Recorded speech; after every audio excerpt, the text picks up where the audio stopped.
People say siblings have a bond you can't break. But what no one tells you is this.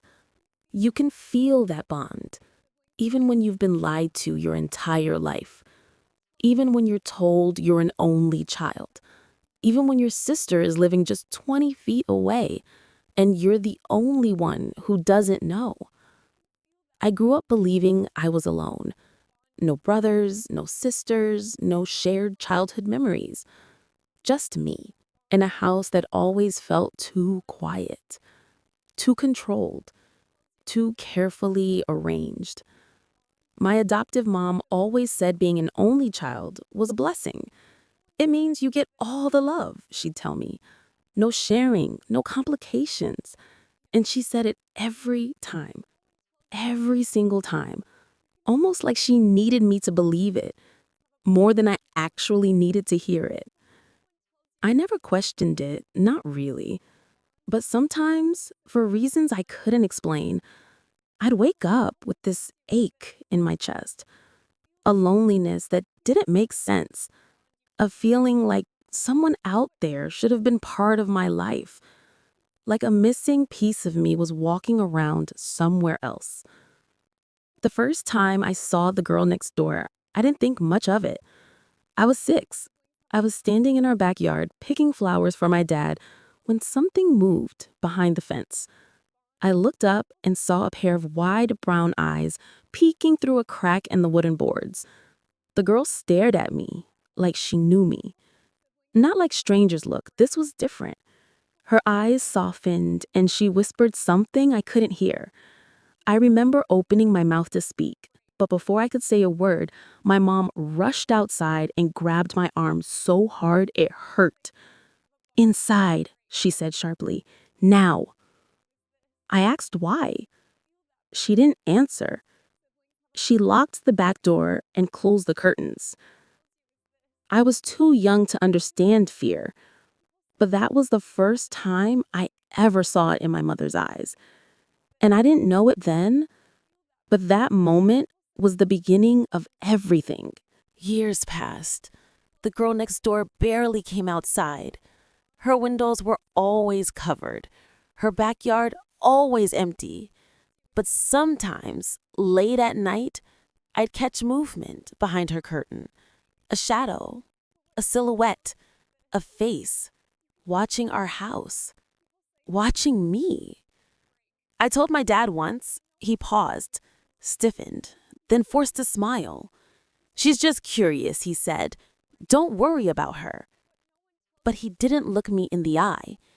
And when he thought I wasn't watching, I saw him stare at her house with this heavy expression, like he knew something and wished he didn't.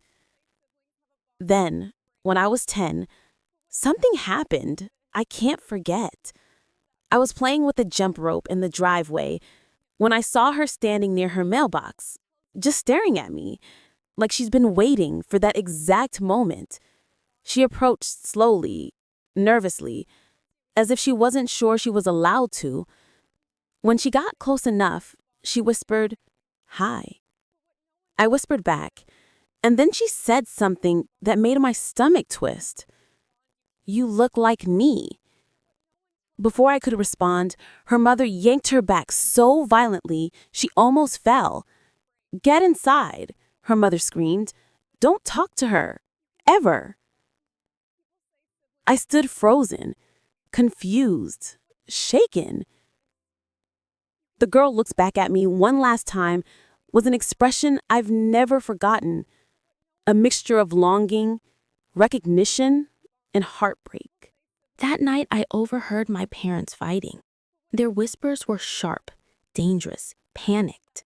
"She keeps seeing her," my mom hissed. "This can't keep happening." "It was an accident," my dad whispered back. "It won't be the last accident." There was a pause. Then my mom said quietly, almost trembling, "She's not supposed to know she exists." I didn't understand the meaning, not then, but my heart did.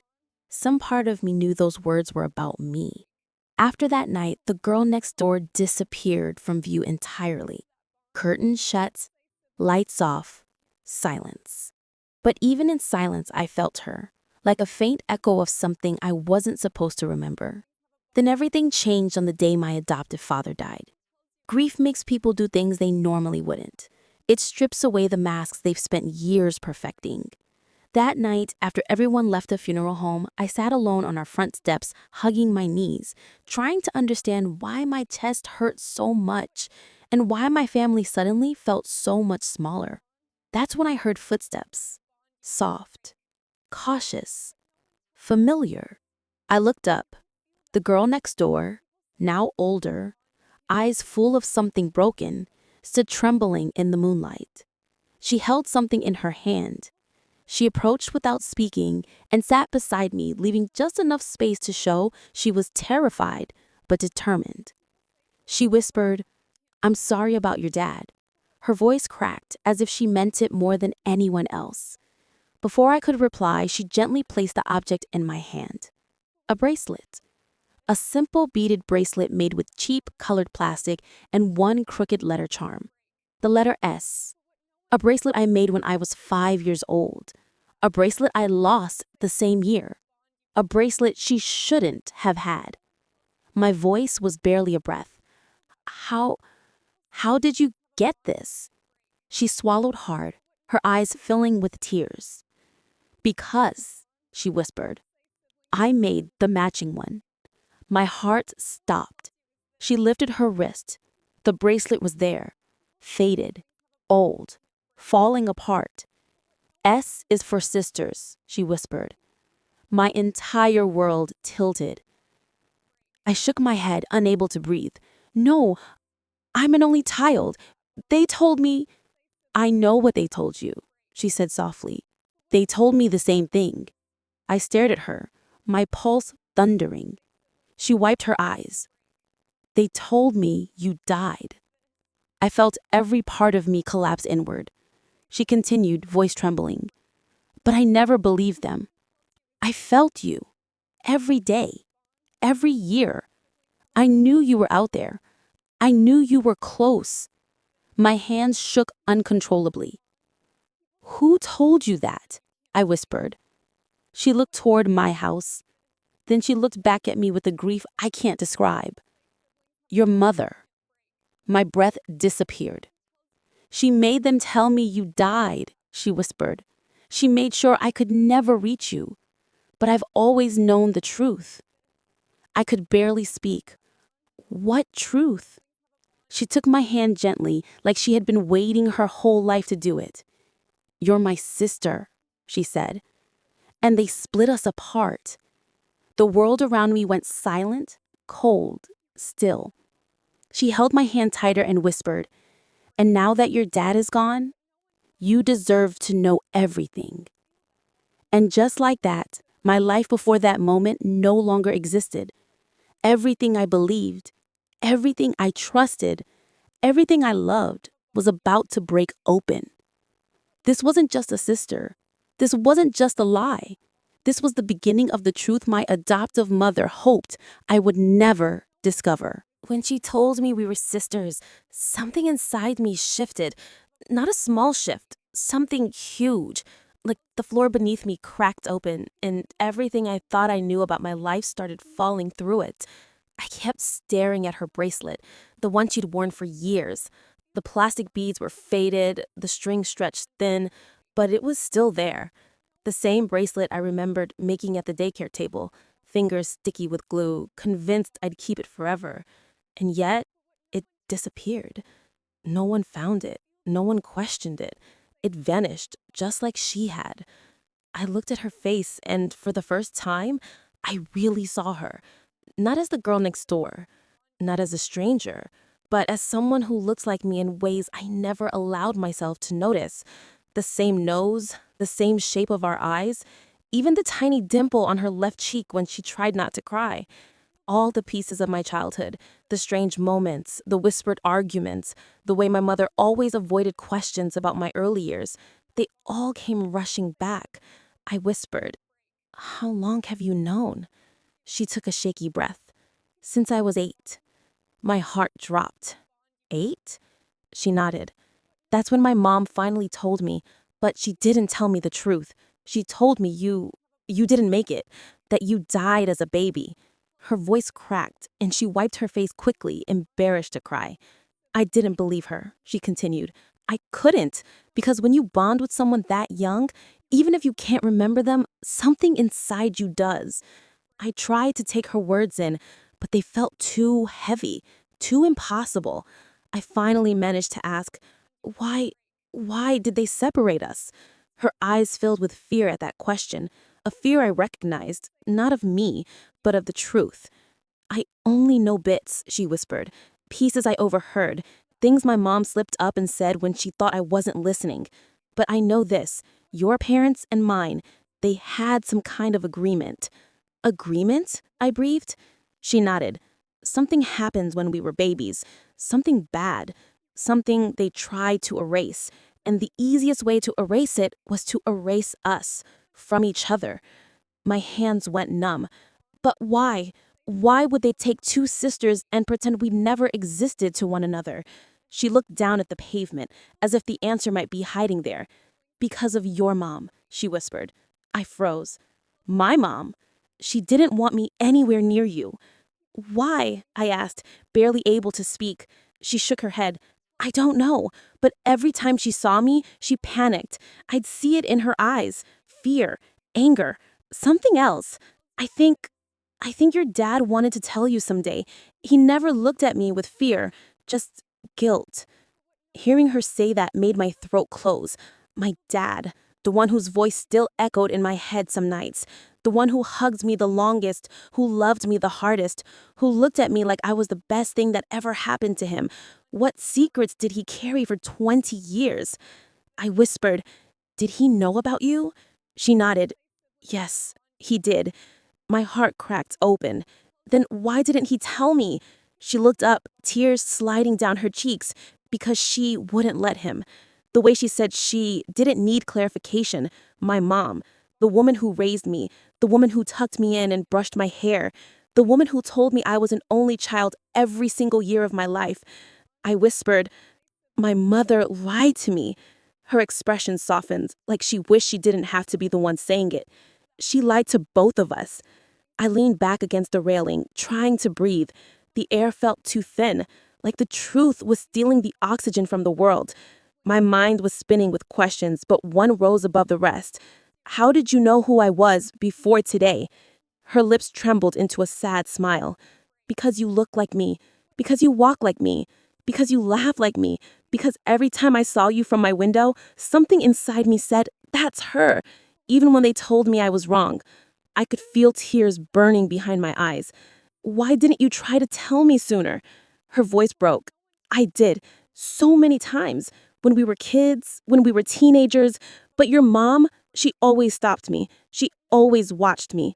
Memories hit me like a storm. The way my mom rushed outside that day, the way she whispered urgently with my dad, the way she locked the back door, the way she glared at the girl next door like she was some kind of danger. Only now did I understand. She wasn't protecting me from the girl. She was protecting her secret.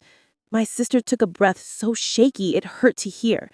"You're older than me by 7 minutes. You were born first.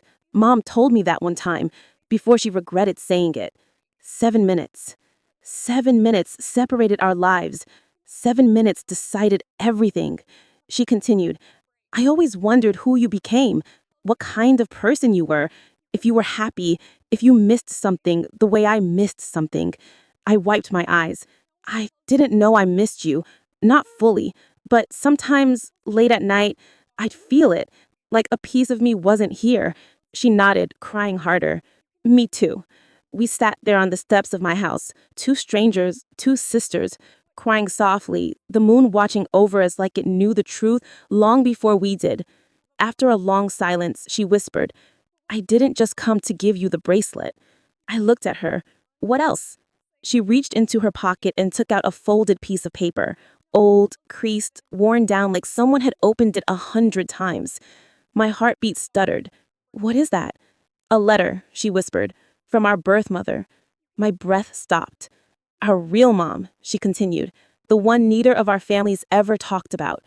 My vision blurred. "I've had this since I was 15, she said. I wasn't supposed to find it, but I did, and there's something in it. Something about you. My entire world narrowed to that folded paper between her fingers. Something about me? I whispered. She nodded slowly. Something about why they separated us. My chest tightened painfully. The truth, the real truth, it was right there, a few inches away, but she didn't hand it to me. Not yet. She held it tight, as if giving it to me would break something neither of us could fix. She whispered, "Before I give this to you, you need to know something." My pulse throbbed in my ears. What? She took a shaky breath, eyes filled with fear and sadness and something deeper. They didn't separate us because they wanted to. I frowned. Then why? Her voice trembled, barely a whisper. They had to choose, and they chose wrong. I stared at her, confusion twisting into dread. "What do you mean?" I asked. She swallowed hard. They had to choose which baby would stay. A cold shiver crawled up my spine. "Stay where?" I whispered. She looked toward my house, right at my mother's shadow behind the curtain. "With her," she whispered. "They chose you." My breath broke. Everything inside me froze. She gently placed the letter into my palm. "You deserve to know why." And before I could say anything, before I could process the horror of what she said, the porch light flicked on. My mother was standing in the doorway, her face pale, her eyes wide, her voice cold. "What," she said quietly, "is going on out here?" And in that moment, I realized the truth. My mom wasn't afraid of losing control. She was afraid of losing me. And she was already too late. My mother stood in the doorway, like a shadow that had finally stepped into the light. Her face was calm, too calm, the kind of calm someone wears only when they've spent years pretending everything is fine. Her eyes moved from me to my sister, to the letter in my hand, and something inside those eyes snapped. She stepped forward with that polite but dangerous tone she always used when she wanted control. "Come inside," she said quietly. "Both of you." My sister stepped back instinctively, shaking her head. "No." My mom's jaw tightened. "This is not your home." My sister's voice trembled. "It was supposed to be." That sentence hit my mother like a slap. She stared at her, then at me, and for the first time in my life, I saw something raw in her face. Fear. Not fear of danger, fear of exposure, fear of truth, fear of losing the lie she held onto for 21 years. I held the letter tighter. My heartbeat was so loud it felt like it filled the whole porch. My voice cracked as I whispered, "Mom, what is this letter?" She blinked. "What letter?" "The letter from our birth mother," my sister said, stepping forward. "The one they hid from us." My mother's eyes flashed and her voice sharpened. "Give that to me." "No," I said, pulling my hand back. She froze. The word no was something she wasn't used to hearing from me. Not like that. Not with meaning, not with power. She took another step toward me, slow, measured, like she thought she could still undo everything. "Sweetheart, you don't understand. That letter isn't real. She lied to you." She pointed at my sister. "She's confused." My sister's breath shook. "I was never confused. You just made sure I couldn't speak." My mom's nostrils flared. "Enough." Then she reached out toward the letter. I stepped back again. "Don't touch it," I whispered. Her hand froze midair. Her expression tightened, but she forced her voice to soften. "You are upset. This is not the time to read." "It's exactly the time," my sister said. I unfolded the letter with shaking fingers, the paper soft from age, its creases deep. The handwriting was delicate, like the writer had put too much emotion into every stroke. I read it out loud. "My sweet girls, if you are reading this, it means the world chose for me instead of letting me choose for myself." My voice broke at "my sweet girls." Girls, plural. My mother looked away, her face tightening. I continued. "I fought for you both. I fought until I had nothing left, but they told me I had to choose one of you. They told me only one baby would stay with me and the other would go to a family who needed a child just as much. My sister pressed her hand against her mouth. Tears streamed down her face silently. I felt my knees weaken, but I kept reading. I didn't want to choose. I begged them not to make me. But I was sick, alone, and there was pressure I didn't understand. My mother suddenly whispered, "Stop!" I didn't. And someone stepped forward, someone who said she would take the baby I couldn't keep, someone who insisted she would give her a better life. My mother's hands shook. My voice trembled through the next words. She promised she would tell her the truth one day. My stomach dropped. My sister whispered, "She promised you'd tell her." My breath stuttered. I kept reading, but I knew. Even before I saw her face, I knew she wasn't telling the truth. The way she looked at you, the way she held you, possessive, afraid, like she was already trying to erase me. My mother covered her mouth with her hand as if the words were burning her. "I feared you would grow up believing I abandoned you. Please know I never would have chosen one of you. I wanted both of you, but I had no choice." I swallowed hard, barely able to speak. "I hope the two of you will find each other someday. You deserve the truth. You were born together. You were meant to grow together. And if the world separated you, I pray one day the truth brings you back." When I finished reading, the entire world felt silent. My mother was breathing fast now, her shoulders trembling, her eyes wet, but refusing to let tears fall. She shook her head over and over like the letter was lying, but she knew it wasn't. I whispered, "Why did you take me?" She didn't answer. "Why did you lie?" I asked. Still no answer. "Why did you tell her I died?" my sister asked, voice breaking. "Why did you let me grow up thinking my sister was gone?" My mom finally whispered, "I didn't want to lose another child." I froze. "Another?" Her eyes flicked up. "Before you, I lost a baby." My sister sucked in a breath. My mom's voice trembled. "I couldn't take the pain again.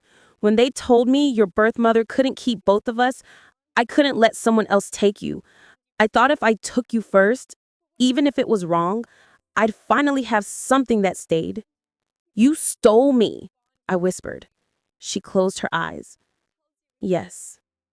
"You stole me from her," I said again, louder. "Yes," she whispered, shaking. "And you stole me from her." I pointed to her. She crumpled onto the step, her hands shaking violently. "I know, I know, I know, I know," my sister whispered. "You ruined both our lives." My mother looked up with a kind of desperate sadness. "I loved you. I loved you so much I couldn't let anyone else have you." "That's not love," I said quietly. "That's fear." My mother broke into tears, real tears, the kind that come when a person finally loses the battle they've been fighting for years. I looked at my sister, who was staring at me with a mixture of hope and pain and disbelief. "We weren't supposed to be separated," she whispered. "She said so in the letter." My mother wiped her face. "I know what I did. I know it destroyed things, but please, please don't leave me." I stared at her for a long time.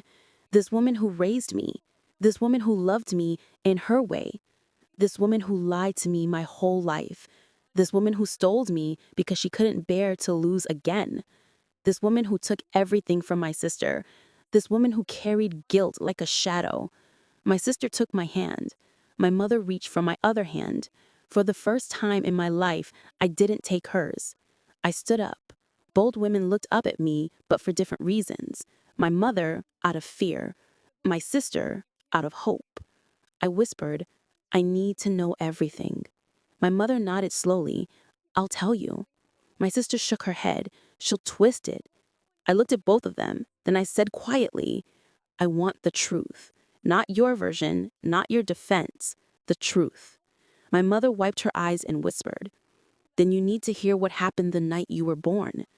My heart pounded. My sister squeezed my hand, and for the first time, my mother looked at us both, not as threats, but as the two children she never should have separated. She whispered, "Come inside, both of you. It's time to tell you everything." And in that moment, I realized the truth wasn't going to heal us, it was going to break us first. When my mother asked us to come inside, it didn't feel like an invitation. It felt like a warning, like crossing that doorway meant stepping into a truth so heavy it could crush us. My sister hesitated. I did too. But something in my mother's eyes, something fragile, tired, defeated, told me this was the moment she'd been running from for 21 years. We walked inside. The living room looked different now, smaller, tighter. The air felt thick, as if the walls themselves knew what happened here decades ago and had been waiting for this moment to exhale the truth. My mother sat down slowly, like her legs couldn't hold the weight of the past anymore.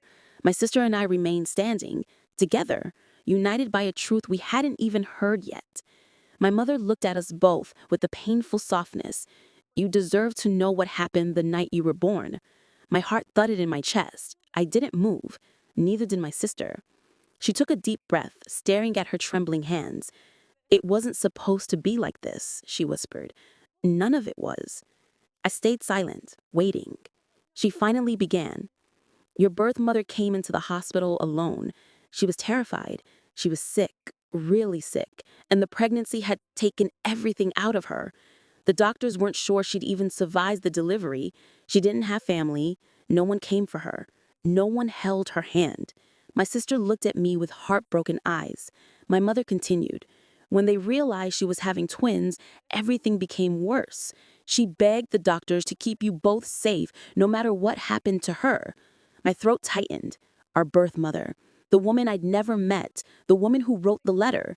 She was fighting for us before we even took our first breaths. My mother swallowed hard. "Your births were complicated.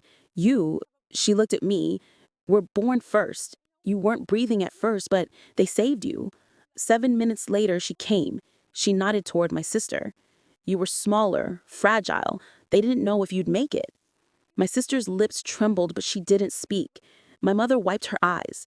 "When your birth mother held you both, before they took her into surgery, she kept saying the same thing. 'Keep them together. Promise me they stay together.' She made the nurses promise. She made the doctors promise." My chest burned. My sister quietly cried. My mother reached for a tissue, but her hand shook too much to tear one free. When the surgery started, she didn't wake up again. Her voice broke. She died in the operating room. Silence. A silence that felt like a hole opening beneath us. My mother hugged herself as if she were suddenly cold. They called social services. The hospital had no space, no immediate plan. And the social worker told me that twins, especially newborn twins, needed specialized care. She said you both might go to different homes because not many parents were willing to take two infants at once. My sister gasped. I felt dizzy. My mother continued, voice shaking. "I couldn't stand the idea of one of you being alone. I couldn't stand the idea of a baby. I couldn't stand the idea of losing another baby." My sister's eyes widened. I felt a sharp ache in my chest. My mother whispered, "I lost a child before you, a daughter. I held her for only an hour before she died. I never recovered, not really." My sister glanced away, letting her cry silently. My mother went on, the truth unraveling painfully slow. "So when I heard two newborn girls needed homes, I broke. I wasn't thinking about adoption protocols. I wasn't thinking about fairness. I was thinking about grief, about filling a hole inside me that felt impossible to fill." She closed her eyes. "I told the social worker I wanted both of you. I begged her. And she said they couldn't give both twins to me. She said your health was too unstable." She looked at my sister. "You were the one in danger. You needed a special neonatal unit, a different hospital entirely." My sister's face crumpled. "So they separated you. They sent you to two different facilities. It wasn't supposed to be permanent, but it became that way faster than anyone realized." My heart stuttered. "What do you mean?" My mother wiped her tears, leaving streaks across her face. "When I took you home, I told myself I would adopt your sister too. I told myself it was temporary. I told myself I had time. But weeks turned into months, and the social worker who originally made the decision left the case. My sister's voice finally cracked through the silence. Why didn't you come for me? My mother looked at her with a look so raw, it almost hurt to see. I tried. I really did. But the hospital moved you, the agency changed your file number, and every road I followed led nowhere. My sister shook her head. No, you didn't try hard enough. My mother broke then, her shoulders shaking, her voice barely a whisper. You're right. I didn't. When I couldn't find you, I convinced myself it was a sign. I convinced myself that maybe you were meant for another family. And when I got the adoption approval for her, she looked at me. I told myself it was fate, that if I had both of you, I would lose you the same way I lost my first child. My breath caught. What? I was terrified. Terrified something would happen to you both. Terrified I couldn't handle two. Terrified to feel that much love again and lose it. My sister's jaw tightened. And so you let me grow up believing my sister died. She shut her eyes. That wasn't me. Then who did? I never said that. I never told them to say she died. My sister frowned. Then who did? My mother hesitated, the kinds of hesitation that said the truth was worse than the lies. Finally, she whispered, Your father. The room fell silent. My stomach twisted. My father. The man I trusted. The man who always seemed so gentle. The man whose absence still hurt. I whispered, Why would he do that? My mother's face crumpled as she spoke. He saw how broken I was after losing my first child. When he realized I couldn't find your sister, when he saw me spiraling, blaming myself, falling apart, he thought the only way to save me was to make me believe it was too late. I covered my mouth. My knees felt weak. He told me she didn't survive, my mother whispered. He lied to me to keep me from destroying myself, chasing a baby he didn't think I could handle losing again. My sister shook her head in disbelief. So he took her from you. My mother nodded painfully. Yes, he took her from both of us. But when I found out she was alive, it had already been years, and I had already built a life with you. Her voice dropped to a whisper. And I was terrified. Terrified that if you knew she existed, you would leave me. My breath broke. All the pieces finally clicked into place. Her fear wasn't about losing control. It was about losing me. My sister whispered, You could have found me. You could have fought for me. My mother nodded slowly. I know, and I will regret that every day of my life. I felt both anger and pity twist inside me. Anger for the years stolen. Pity for the woman who let fear guide her life. My mother reached out a trembling hand. I can't change the past, she whispered, but I can answer anything you want. Everything you want. My sister looked at me, tears streaming down her cheeks. Her voice shook. Ask her why she never told you the truth. I faced my mother. Her voice broke. Because I was afraid that if you knew you had a sister, you would love her more than you loved me. And just like that, the truth was finally laid bare. The separation wasn't fate. It wasn't destiny. It wasn't an accident. It was fear. Human, heartbreaking fear. And now, we had to decide what to do with the truth that nearly destroyed all three of us. For a long moment, none of us spoke. The truth hung in the room like a heavy fog, thick, unmoving, suffocating. My mother sat with her hands clasped tightly in her lap, as if she were afraid they might fall apart if she let go. My sister stood beside me, breathing hard, wiping tears she wasn't even trying to hide anymore. I felt caught between them, between two lives, two worlds, two versions of myself. The girl I used to be stood on one side, and the girl I was becoming stood on the other. Everything in between felt like it was breaking open. My mother whispered, "Say something, please." But what could I say? What words existed for this? For a stolen childhood? For a sister I should have grown up with? For a lie that lasted 21 years? I looked at her and finally whispered, "You weren't protecting me. You were protecting yourself." She flinched as if I had struck her. "I know. And I'm sorry. I'm so, so sorry." My sister stepped forward. "Sorry doesn't fix anything."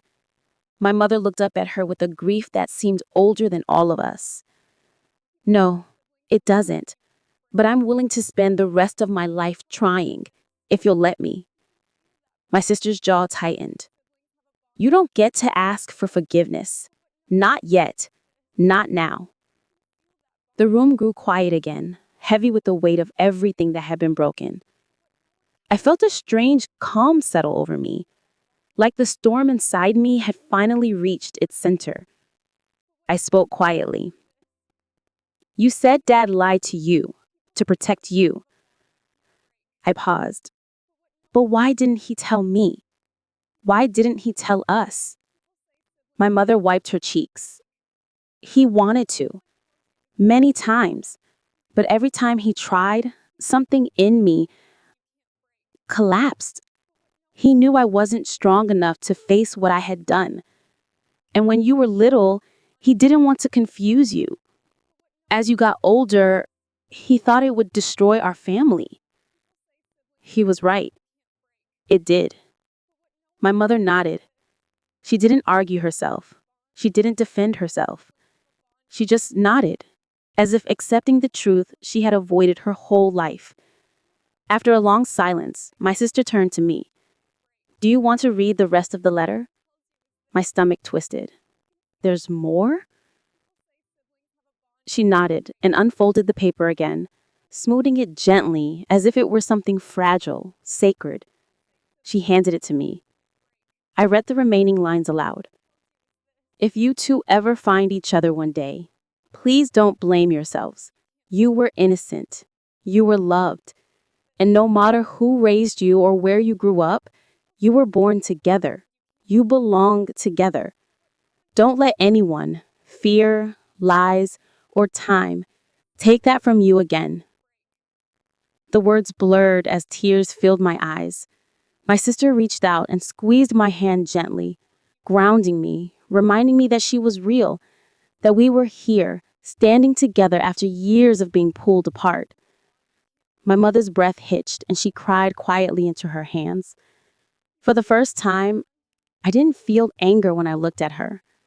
Not forgiveness, but not anger. Just sadness. A deep sadness that came from understanding how fear can twist a person into someone they're not meant to be. My sister spoke softly. "What now?" I looked between the two most complicated people in my life. One who shared my blood and one who raised me. "I don't know," I whispered honestly, "but I know one thing. I'm not losing her again." My mother nodded slowly. "You shouldn't. You'll never hear me say otherwise." My sister wiped her face. "And what about her?" She gestured toward my mother. I swallowed hard. My voice shook a little. "I don't know yet. I don't know what you become after discovering your whole life was built on a lie. But I know she loved me, even if she loved me the wrong way." My mother looked down, crying silently. I continued. "I need space, time. I need to understand who I am outside of everything you told me." My mother nodded through tears. "I'll give you whatever time you need.